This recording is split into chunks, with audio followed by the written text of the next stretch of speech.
Hi guys, another quick review today. We've got the Smok H-Priv Mini kit. Okay, let me be honest with this bit of kit. When I first got these in, I spoke to the owner of Vapor's Place, and I said to him, as soon as I had my first drag, I've now found genuinely the best bit of kit that I've used yet. It's that insane, guys. Right, okay, so let's move on to the product itself then, shall we? The H-Priv Mini kit. We've got the Mini, and then we've got its big brother behind it. Can we see that? Have we actually got that on the camera? Yeah, we have. So you see the size difference. Now, I've done a review before on the H-Priv kit with a two batteries, 220 watt bit of kit. But we're reviewing this little baby today. I've got two kits on the go actually. But let's go with what comes in the actual kit itself, okay? So we've got the H-Priv Mini, which is which comes with a Brit tank on top. Absolutely insane. I'd go as far as saying it's better than the Baby Beast actually. I do find that the vape production from the tank, the airflow, for some reason it just seems to flow a lot smoother. You get better clouds from it. Just ridiculously good. Now the product itself is a very small. I mean, what's that? The size of my thumb, maybe? Yeah, probably about the size of my thumb, or the length of my thumb. Sorry. You've got the button on the side still. The button on this one is so much better than the last one. Just the way it clicks. I don't know. It's just there. Got a nice weight to it as well. Actually, I haven't got weighing scales here to weigh it, but a really nice weight to it. Now, the Brit tank, like I mentioned, is part of that kit. This one's a 50 watt. Piece of kit. Same sort of menu system. You click it 3 times. You scroll through like any Smok product.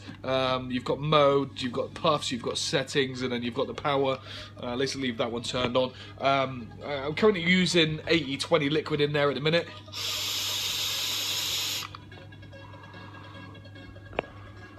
Yeah. We get the idea. It packs a punch. Now, I've actually put the 0.4 coil in there from Smok, which tells me it's a 0.4, 40 to 80 watt coil, best between 55 and 65. Obviously, I'm firing at 50 watts. I do find that at 50 watts, this is the best coil for this device. Now, the best coil that I have actually found for the device is the ones that come in the packaging. In the packaging, it does contain 2 of these coils, which are the kthe 0.6, which are best between 20 to 50 watts.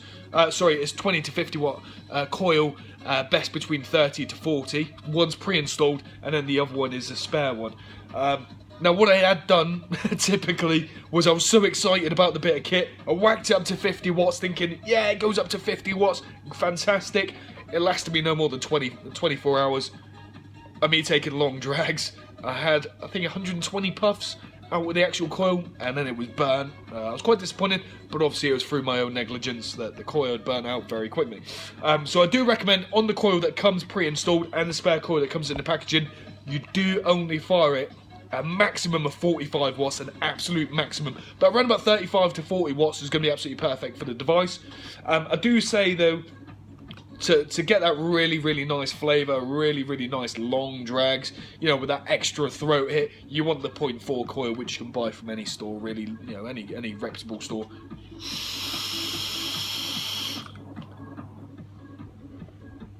It's ridiculous, guys, absolutely ridiculous.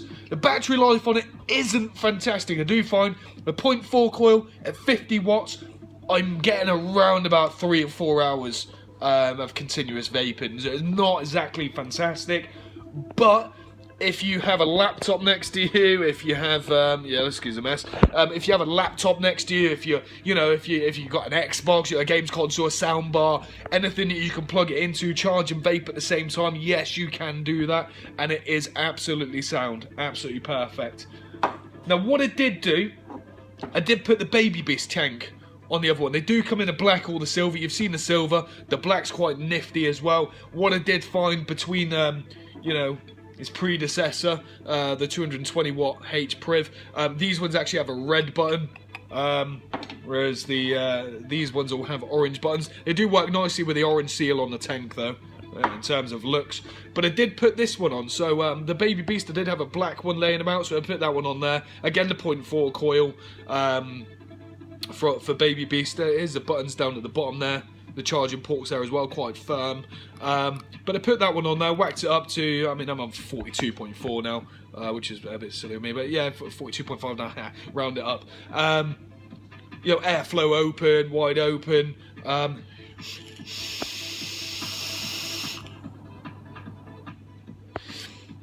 I find that the Brit tank is actually better, but a lot of people don't like how on the Brit tank you can't change the mouthpiece. It's not a 510 fitment there, it does screw on. What I do find is, maybe being a bit negative here, the screw that the mouthpiece screws onto is metal, but the mouthpiece thread is actually plastic. I can see that in the long term faulting, but you can unscrew the whole top part here and fill your liquid up that way, so in the long term maybe it's not such a bad thing. I would say though, long term you are going to have problems of a cross thread if you don't maintain your tank in terms of, you know, drying off your threads when you're screwing the mouthpiece back on after filling it up.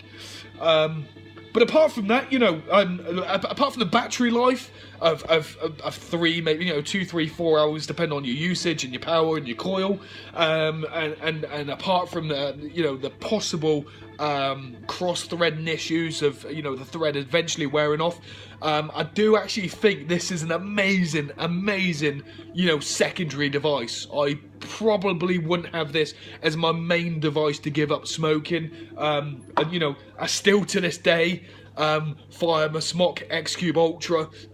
In terms, you know, from a big mod, this is the one that I have. That's my favourite mod by far. I have the big Baby Beast on there as well. Smok, in my opinion, lead the way in terms of their mods, in terms of their tanks. So yeah, I mean, pretty much everything I've got down there. You know, these are my own bits of kit that I fire myself, and I've got the mech mods there sat at the back as well. Yeah, I mean, two of these. You know, to own 2 of these, and this one, this is my setup. Yeah, I do have the tube mod back there as well. I have an AR-150 based on the AR-150 with the X1, but we're not reviewing that one today. We're reviewing the H-Priv Mini. Guys, please again subscribe if you're not subscribed. Anything that you feel that you know, Smok can improve on. You know, there's plenty of things that I can improve on. Please tell me what I can do. But yeah, in terms of this video, Smok H-Priv, sorry, Mini kit. It's a big thumbs up, a huge thumbs up from myself. I'm going to personally get another 80 in my shop to sell, and I will snap them up like that in here. They've sold really well. I'm actually sold out. The only 2 that I have left in my shop now is those 2, and nobody will be getting their hands on them because they are insane. So yeah, get your hands on one if you can. Recommended retail price on these, you're probably going to find them anywhere between 40 to £70, depending on, you know, if you're buying it online, if you know, depending on your shop where you are. It's quite competitive where we are locally. In terms of shops, so yeah, you know, sort of price matching and things. But yeah, these devices, absolutely bloody insane, guys. Get your hands on them as quickly as you can, because places are selling them out if you can find them. But yeah, message me, guys. You know, put a comment below, subscribe if you're not, and we look forward to the next video. Apologies, it's been so long. We've been bloody hectic here, but yeah, see you again soon.